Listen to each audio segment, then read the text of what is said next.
sais pas comment on peut expliquer. C'est de la poudre de lait qui est pas. Et là, un Yetzarara qui me prend, un truc, c'est-à-dire que parfois tu te dis comment Yetzarara il peut attraper sur des trucs parfois qui sont, c'est une évidence. C'est-à-dire que jamais je vais toucher un truc, c'est-à-dire que c'est clair dans ma tête. Mais là, tu es dans l'avion et comment les Yetzarara commencent à te dire ouais, mais tu es dans l'avion, après le repas, ça fait toujours du bien une petite sucrerie, on sait rien, c'est du F4 à la nourrice. Et d'un coup, je me dis mais Myriam, t'as craqué ou quoi? Qu'est-ce qui t'arrive? 24 ans que tu manges pas pour une petite barre de chocolat pendant 10 minutes. Maintenant, tu vas dire non, mais attends, mais c'est n'importe quoi. Mais le Ramchal, il nous explique, il dit comment on fait, pardon, c'est le Maharal de Prague Mechila, c'est pas Ramchal, il dit comment on fait pour dépasser des choses que parfois tu sais que c'est une avéra, ou tu sais que, en tout cas pour moi, c'était descendre de niveau, quoi qu'il arrive, c'est-à-dire que, puisque ça fait 24 ans que je n'ai pas touché, et tu es là, tu dis oui, mais tu comprends, je suis dans l'avion, et puis, et alors pourquoi tu crèves de faim? Ça fait 48 heures que tu es coincé dans un avion et tu n'as pas le choix, que et en vrai, comment il te dit, comment tu vas surpasser ça, comment tu vas dépasser ça? Il dit, tu prends ta vie et tu la mets en zoom. Je me suis dit, Myriam, 2 secondes, où tu vas là? Je vais à Paris, pourquoi faire? Pour dispenser de la Torah, pour redonner de la Torah de manière gaie, de faire connaître Akadosh Baruch Hu sous son angle le plus beau. Donc là, tu es face à une épreuve, c'est-à-dire que là, tu vas donner de la Torah et tu veux manger une barre de chocolat qui ne correspond pas. J'ai reposé la barre et j'ai dit à Hachem, tu sais quoi? Puis juste à ce moment-là, en plus, il y a eu des turbulences pendant 1 heure. Maintenant, c'est le cachot parce que tu peux commencer à dire ah ok, j'ai compris le signe. Le cachot. J'ai dit à Hachem, tu sais quoi? Je le fais. Pas parce que je suis frustrée, alors je suis même allée jusqu'à ouvrir la barre et la sentir. J'ai dit à Hachem, fais en sorte que c'est le chocolat israélien qui pue là, c'est le truc, que ça donne juste pas envie de la manger. J'ai senti, non, ça sentait très bon. Et donc encore plus à la fin, j'ai dit à Hachem, tu sais quoi? Je le fais pas parce que oh là là, je suis une miskena, je peux pas manger ma barre de chocolat. Non, parce que j'ai choisi quelque chose, c'est mon mérite à moi. Et j'ai dit à Kadesh, tu sais quoi, je le fais par amour pour toi. Je l'ai posé, et dès que la bonne femme est passée, je lui ai dit prends le plateau, comme ça tu es sûr de pas. Et en vrai, comment on fait? Faire un zoom sur sa vie. Pourquoi je suis là? Pourquoi je fais ça? C'est quoi mon but? Si je vais le faire, je le fais ou je le fais pas? Tout ce qu'on peut faire, on peut le faire en le faisant comme des robots. On le fait parce que on a quelqu'un devant nous qui s'appelle Akadosh Baruch Hu, qui veut le meilleur pour nous et qui veut nous donner ce qu'il y a de meilleur pour nous. Et quand il nous met dans des situations de doute, moi je vois ma fille, la petite dernière qui a 15 ans, je me dis mais pourquoi je me mets dans des situations où je dois toujours choisir? Parce que toute la vie c'est un choix. Je ne peux pas rouler vers Yerushalayim et rouler à Herzliya en même temps. Je suis obligée de choisir, je suis obligée de mettre une adresse dans mon Waze. Et plus votre adresse, elle s'éclaire dans votre tête, et plus vous prendrez la bonne direction. Après, il se peut qu'en chemin, on se trompe de chemin. Et c'est pas grave. Si par exemple, je savais que je devais aller à Yerushalayim, et que je me suis retrouvée à Beth Shemesh, c'est des choses qui peuvent arriver. Mais je reprends, d'accord, je rejoins la route de surbrillance, et je reprends mon derrière. Mais si une personne, elle ne sait même pas où elle met les pieds, elle ne sait même pas ce qu'elle veut de sa vie, alors forcément, si je fais les choses que parce que je dois les faire, c'est pas bon. Maintenant, le Rav Pinkus, il vient, il ne reste pas beaucoup de temps. Le Rav Pinkus, il vient et il nous dit, voilà, sache qu'il y a 5 manières de servir à Kadosh Baruch Hu, et on l'apprend des malachim, des anges, et c'est 5 petites choses que j'espère que vous allez prendre avec vous. La première chose, il dit, Tipiatam Kemara Abazek, c'est-à-dire que leur envie de servir Hachem, leur désir de servir Hachem, il a comme l'effet d'un éclair. C'est quoi l'effet d'un éclair? Tac. Je ne sais pas si vous connaissez cette chanson. Ça s'adresse exactement à vous. Shmor à Laolam Yeled. Fais attention, préserve le monde. On vit dans un monde aujourd'hui où vous connaissez, moi ce que je dis à mes enfants, vous connaissez trop de choses et pas les bonnes choses. C'est-à-dire que votre tête elle est trop ouverte. C'est-à-dire qu'aujourd'hui, à Kol Galou Veyadoua, d'accord, tout est dévoilé. C'est-à-dire qu'il n'y a plus cette mimoute, cette simplicité, cette pureté. Et préservez-vous. Pourquoi? Parce qu'il y a des choses que vous n'avez pas besoin de savoir maintenant. C'est trop tôt. C'est-à-dire que gardez votre pureté d'enfant, votre simplicité. On n'est pas obligé de tout savoir et de tout connaître. Il y a comme disait Shlomo Meller, il y a un temps pour chaque chose. On ne doit pas sauter les étapes. Vous êtes jeune. Quand on est jeune, à votre âge, on a envie d'avoir déjà 18 ans, d'avoir fini le bac. Quand tu as 18 ans, tu veux déjà te marier, avoir des enfants. Quand tu es marié avec des enfants, tu te dis « Oh, c'était sympa quand même à l'école. » Et puis quand tu es marié avec des enfants, tu te dis « Bon allez, qui se marie? Je veux commencer à faire profiter. » Et puis quand tu te maries, tu crois, moi j'ai une fille mariée, elle revient toujours et elle revient avec son bébé. Tu crois que tu as fini ta vie? Non, tu as aussi ton petit-fils maintenant à s'occuper. Et toute la vie, elle est comme ça. Et toute la vie, elle est comme ça. Et comment on fait? On profite du moment présent. Vous savez, quand on arrive en Israël, il y a une chose qu'on entend beaucoup, c'est Rakrega Giveret, Savlanut Giveret, Tamtini Giveret. Tamtini, ça veut dire attends. Le mot Amtana, ça vient du mot Matana. C'est un cadeau. Hachem, parfois, il nous fait attendre. Il ne nous donne pas tout de suite ce qu'on veut parce qu'il a une belle Matana. Il a un beau cadeau à nous donner au bout du compte. Parfois, on ne comprend pas et il faut s'accrocher au niveau de notre Emouna. Rakrega, attends. ça vient du mot roga, le calme. Qu'est-ce qu'on attend aujourd'hui? On aimerait avoir de la sérénité à l'intérieur de nous-mêmes et pas être toujours en milchama, en guerre intérieure. Et savlanout. Le mot savlanout, c'est du mot lisbol. Lisbol, c'est pas souffrir, c'est supporter. Cette capacité d'endurance que l'homme Israël, il est tout simplement incroyable. Le Rav Pinkus, il dit, viens, il nous dit, de quelle manière tu peux servir Hachem? Piatam kemara abazek. C'est-à-dire que tu as l'impression, parfois, tu vas faire une mitzvah, bah, elle n'a pas tellement d'importance. Voilà, comme je peux te dire hier, la barre de chocolat. Waouh, Kilou, j'ai pas mangé une barre de chocolat. Non, c'est pas vrai. Hachem, il m'a mis devant un Nisayan que, a priori, je me disais, c'est quoi ce genre de Nisayan? Il est bizarre, quoi. C'est un truc qui m'aurait même pas passé par la tête. Il faut savoir que plus on grandit dans la Torah, et plus parfois le Yetzara, il va nous attraper dans des petits endroits que parfois tu peux même pas penser que ça va te toucher. Et moi, j'ai l'impression de ne pas avoir fait grand-chose.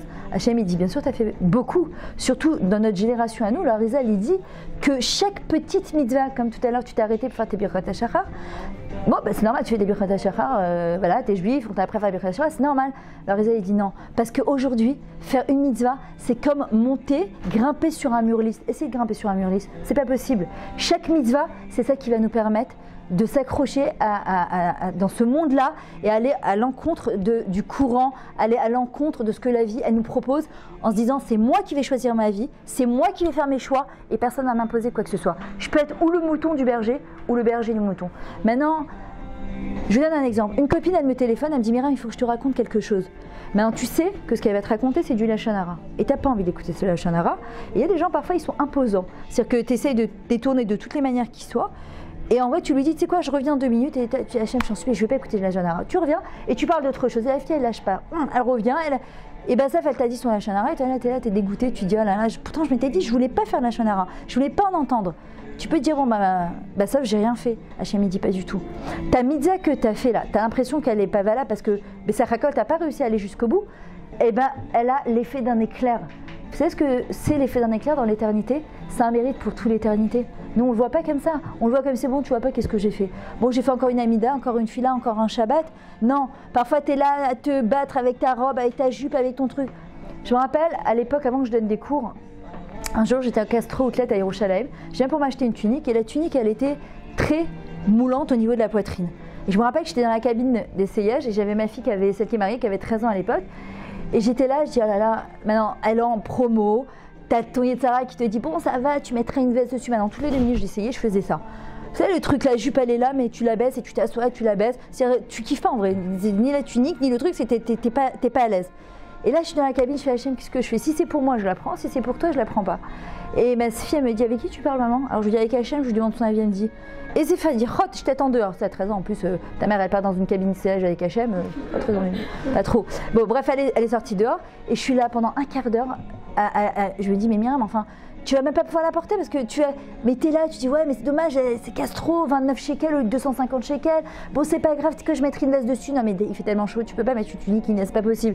Et t'es là et à un moment ma copine, elle m'appelle, une très bonne amie à moi, elle me dit Myriam, prie pour mon père s'il te plaît, parce qu'il est pas très bien. Et à ce moment-là, tu sais, t'as toute ta vie qui, devant toi, tu te dis, mais en fait c'est une finalité d'acheter une tunique à 29 shekels ou 250 shekels quand tu sais que ça te fait ni plaisir à toi ni plaisir à Hachem. C'est une finalité. Bémet, j'ai repris la tunique, j'ai dit à Hachem, tu sais quoi, pour la réfoua chez les maths de ce monsieur, bah là je la repose. Baruch Hachem, il a vécu encore quelques mois et quand il est décédé, ma copine, donc je suis partie faire les shivas, c'était à Bétar, j'étais là, j'ai été Menachemet, toute la famille, et Shabbat arrive et ma copine elle me dit Myriam, je te donne cours. J'avais jamais donné cours de ma vie entière. Je lui dis l'heure de question. Même pas en vrai, je donne pas cours. Elle me dit Myriam, je te laisse pas le choix. Les nuits, je mette mon père. Je veux que tu donnes cours. Et en vrai, ça a été le premier cours que j'ai donné. 6 mois avant, j'avais reposé cette tunique, les refouato. Parfois, on a l'impression que tu fais une tova à l'autre, que tu t'es dépassé pour l'autre. Ce que je savais pas, c'est que c'était une ouverture pour moi. Qu'Akadosh Baruch Hu, il allait me propulser en avant. Il y a des fois, tu comprends pas. Hachem, il te dit parfois, tu as l'impression que tu as fait une petite mitzvah. Tu as fait juste un sourire à une copine en rentrant. Je me rappelle, à l'école, dans la classe, il y avait toujours, vous savez ce qu'on appelle en Israël, les chnounites de la classe. Je sais pas comment on appelle ça, les bonnes élèves, les petites faillottes là, de trucs, ouais, que toujours c'est, et je me rappelle que c'était les filles toujours, on se moquait d'elles, on les mettait de côté, sauf que ces filles-là aujourd'hui au Hachem elles ont réussi, et que les filles en général qui se moquent des autres, très souvent parfois c'est elles parfois qui sont confrontées à d'autres choses. Et je me rappelle que je m'accrochais d'Afka à ces filles-là parce que moi ça m'énerve qu'on prend une fille et que volontairement, je me rappelle dire, je peux pas me la saquer. Pourquoi, qu'est-ce que t'as fait? Je sais pas, elle a une tête à claque, elle m'énerve. Je porte pas sa voix, je porte pas son visage. C'est ce qu'on appelle mamal sinatrina. C'est-à-dire que gratuitement, je suis en train de dire à Hachem, excuse-moi, c'est là comment tu l'as fait, mais foiré. Ton truc, foiré, c'est. Je sais pas pourquoi tu l'as mis sur ta Bichal. Pourquoi? C'est-à-dire qui je suis, au contraire. Et en vrai, toi, t'as l'impression que t'as fait qu'un sourire à cette fille-là. Tu l'as juste pris, t'es venu vers elle pendant la récré, au lieu de la mettre de côté, et que tu vas par exemple l'aider à faire ses devoirs, ou tu vas t'asseoir avec elle. T'as l'impression que t'as rien fait. C'est le plus grand recette qu'on peut faire. Ça s'appelle l'atil chaim, sauver la vie de quelqu'un. L'atil chaim, pachout. Et on dit que celui qui a sauvé la vie de quelqu'un dans ce monde-là, c'est comme si qu'il avait sauvé des générations entières, des vies entières. Nous, on a l'impression, ouais, tu vas aller avec ton truc. Pas du tout. Hachem dit juste, tu fais un sourire à quelqu'un. Vous savez que quand on sourit, qu'est-ce qu'on fait? On est, ma fille là, on fait, comment tu dis? Ouais, travailler, merci. 26 membres de ton visage. 26, c'est le Shem Havaya, c'est le nom d'Akadosh Baruch Hu, Yud Ke Vav Ke. C'est la gematria du Shem Hashem. C'est-à-dire qu'une personne, pourquoi chez nous on n'a pas le droit de se couvrir le visage? Parce que le Chelak Elokai Mimal, la parcelle divine de Hashem, elle est sur notre visage. Et quand je vous souris, ce que je vais sortir de moi, c'est le Chelak Elokai Mimal. Alors le problème, c'est qu'aujourd'hui, les selfies, venons les faux gens. On veut immortaliser des moments, c'est-à-dire que mon mari me dit « J'en peux plus de toutes ces photos-là, c'est pas possible ». C'est-à-dire que l'ordinateur, il est rempli de... Et on les développe plus jamais en plus. Au lieu de profiter du moment présent, venez on prend nos sourires et on les distribue. Venez on prend de l'amour, de la gentillesse, on la distribue. Vous vous rendez compte à quoi le monde y ressemblerait si on était un peu plus sympathique entre nous? On disait juste un mot gentil. Je vais raconter une histoire. J'ai encore plein de choses à vous dire, mais bon. C'est pas grave. Il y a dans une yeshiva à Mir, alors Mir, Pognovich, c'est des yeshivot où il y a à peu près au moins 3000 voire 6000 élèves. Donc c'est où tu trouves ou tu trouves pas, où tu arrives à trouver ta place, ou tu n'arrives pas à trouver ta place. Et un jour, il y a un élève qui était là-bas qui se sentait très mal dans cette yeshiva parce qu'il y avait trop de monde, il n'avait pas d'amis. Il a dit à ses parents, je vous en supplie, faites-moi revenir à la maison, je peux plus. Et ses parents, ils leur disaient, je sais que tu as été reçu là-bas, tu te rends pas compte le mérite que c'est d'être dans cette yeshiva. Et cet homme-là, ce garçon-là, il appelait ses parents, il n'en pouvait plus. Un jour, non pardon, j'ai pris l'histoire par de la fin, n'importe quoi, c'est pas grave. Un jour, il y a un rosh yeshiva de Mir, de Yerushalayim, qui reçoit une azmana, une invitation à un mariage d'un rosh yeshiva d'Australie. Et il regarde, il dit, ah, c'est marrant, celui-là, il était avec moi à la yeshiva. Mais ça fait juste 25 ans qu'on n'a pas été en contact, je vois pas pourquoi il m'invite et il me paye en plus mon billet d'avion. Donc il l'appelle et il lui dit, écoute, je vais t'expliquer pourquoi. Il lui dit, tu te rappelles? Donc il lui explique, il lui dit, j'étais à la yeshiva et je me sentais trop mal à la yeshiva. J'avais pas ma place et le jour où je suis partie, j'étais avec ma valise dans les couloirs, tu m'as attrapée et tu m'as arrangé ma cravate, ma veste et mon chapeau et tu m'as dit, tu sais, un bachur yeshiva, il doit toujours être impeccable quand on représente la Torah.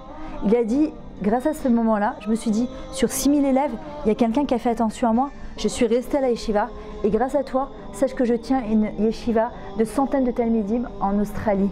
Parfois, un mot gentil, un sourire, tu peux faire changer la vie de quelqu'un. Akadosh Baruch Hu, il nous a mis sur terre.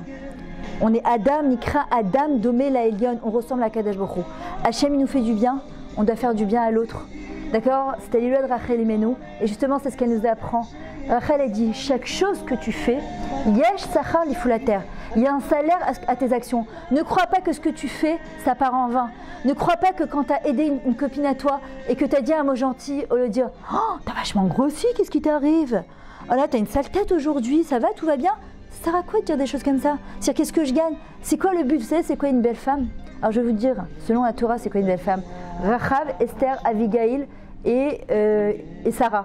On dit que c'est les 4 plus belles femmes du monde. Pourquoi? La Torah définit une belle femme. Yefefia. En Israël, souvent, Eze Yefefia, qu'est-ce que t'es belle? C'est quoi Yefefia? Yafa, Pia. C'est sa bouche qui est belle.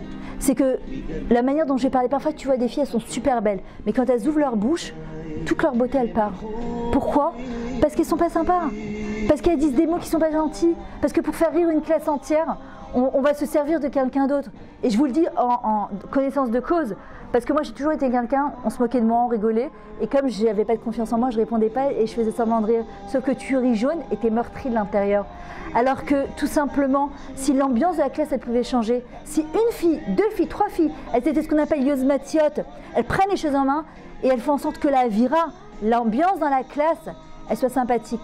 Pour terminer, Rachel Imenu Saïloula, elle nous apprend quelque chose d'extraordinaire. Elle nous apprend la force du vitour. Le vitour, ça veut dire quoi? C'est savoir parfois faire ce qu'on appelle pinouï makom. C'est je laisse, quand on fait dans la Hamida, Osé, Shalom, Imoma, qu'est-ce que tu fais? Tu fais 3 pas en arrière comme ça. Pourquoi? Parce que pour faire le shalom avec les gens, pour faire le shalom avec Hachem, pour faire le shalom avec soi-même, il faut reculer. Rachel, c'est ce qu'elle a fait avec Léa. Quand elle n'a rien dit, elle s'est tue. Hachem, il lui a dit, parce que tu t'es tue, tu as permis à la vie de naître en toi. Quand quelqu'un, il se tait, mais pas il se tait parce que je suis miskena. Je me tais pour laisser la place à Hachem. Je me tais et je sais pour qui je me tais, pour ne pas faire d'histoire. Après, si j'ai un problème, je vais voir la fille, mais pas devant tout le monde. Hachem, il lui a dit, parce que tu t'es tue, je vais te donner la vie à l'intérieur de toi. Et c'est là, à ce moment-là, qu'il va lui donner Yosef Hatzadik. D'accord, c'est-à-dire qu'il faut savoir à Kadosh Baruch Hu, quand on fait des choses pour lui, même si tu as l'impression au début d'être une pigeonne, en hébreu tu dis une frayérite, tu perds jamais avec Akadosh Baruch Hu. Quand tu sais pour qui tu fais les choses, tu peux jamais perdre. Et ça, c'est aussi le message de Rachel. Alors Bezrat Hashem, qu'on ait toute cette capacité, 1, de comprendre qu'est-ce qu'on fait sur Terre. Deuxièmement, d'être actrice de notre vie et pas spectatrice de notre vie. Troisièmement, quand on se lève le matin, qu'on dit Modani, se rappeler qu'on est un peuple, qu'on doit être plein d'akaratatov, plein de remerciements pour Hachem, qu'on fait partie d'une histoire incroyable et que notre propre histoire, elle sera aussi incroyable. Quand on a besoin de quelque chose, dans le bien ou dans le pas bien, on doit s'adresser à Kadosh Baruch Hu. 5e, apprendre à sourire aux gens. Apprendre à être un petit peu plus gentil et à être agréable, parce qu'on peut changer le monde. On peut tout changer le monde, mais ça commence aussi par soi-même. Apprendre à se sourire dans la glace, se regarder dans une glace, et se dire le matin Boker Tov au lieu de se dire c'est quoi cette tête que j'ai aujourd'hui. D'accord? Pour être capable de dire Boker Tov aussi aux gens. D'accord? Quand je me souris, forcément je peux sourire aux gens. Et le dernier point, de faire comme Rachel elle a fait. Cette force de vitour, d'abnégation, mais pas de miskenout, abnégation d'amakom de gadlout, que je ressors grandi de ça. Hachem il lui a dit, t'as voulu te faire toute petite, et ben moi je vais faire de toi quelqu'un de très grande. Parce que la seule iloula qu'on fête, c'est celle de Rachel Imenu justement. Alors voilà, Bezrat Hashem.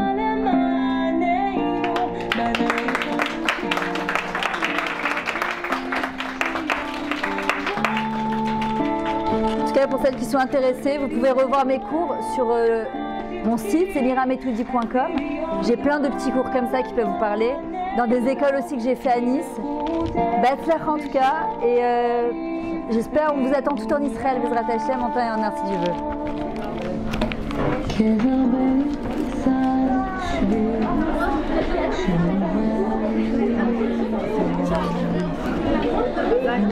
De rien.